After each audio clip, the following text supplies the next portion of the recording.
पश्चिम Asia में चल रहे तनाव और ईरान, अमेरिका, इजराइल के बीच बढ़ते टकराव के बीच भारत के लिए एक बड़ी राहत की खबर सामने आई है। दरअसल दुनिया के सबसे अहम समुद्री रास्तों में से एक स्ट्रेट ऑफ हॉर्मुज से अब भारतीय जहाज सुरक्षित गुजर सकेंगे। सूत्रों के मुताबिक यह संभव हुआ है भारत के विदेश मंत्री एस जयशंकर और ईरान के विदेश मंत्री अब्बास अराक्ची के बीच हुई अहम फोन बातचीत के बाद।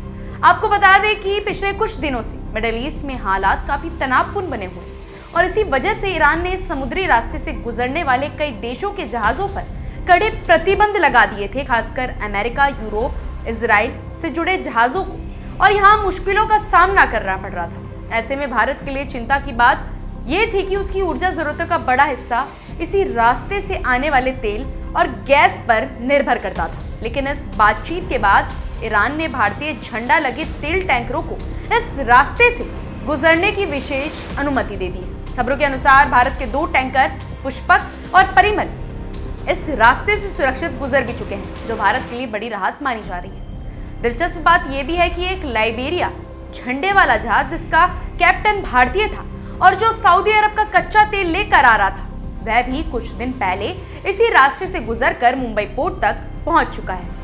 अब जरा समझिए कि यह रास्ता इतना अहम क्यों है।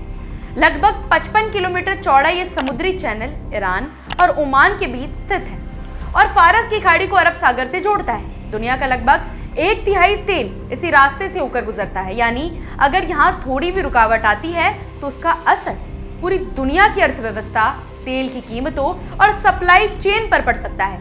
रोजाना करीब 1.3 करोड़ बैरल तेल इस मार्ग से गुजरता है, जो वैश्विक ऊर्जा बाजार के लिए बेहद अहम है।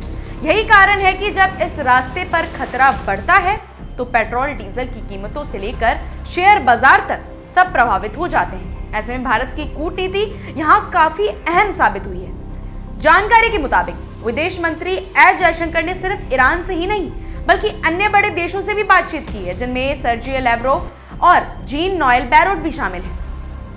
इन चर्चाओं का मकसद साफ था, समुद्री व्यापारिक रास्तों को खुला रखना ताकि वैश्विक सप्लाई चेन और ऊर्जा आपूर्ति प्रभावित ना हो। इस पूरे घटनाक्रम ने ये एक बार फिर दिखा दिया है कि अंतर्राष्ट्रीय संकट के समय भारत कैसे संतुलित और सक्रिय कूटनीति के जरिए अपने राष्ट्रीय हितों की सुरक्षा करता है। सोचिए, अगर ये रास्ता लंबे समय तक बंद हो जाता तो दुनिया में तेल की कीमतें आसमान छू सकती थी और भारत जैसे बड़े ऊर्जा आयातक देश को भारी आर्थिक दबाव झेलना भी पड़ सकता था। लेकिन फिलहाल भारतीय जहाजों को मिली ये छूट एक बड़ी राहत बनकर आई है और इसमें भारत की ऊर्जा सुरक्षा को मजबूती मिली।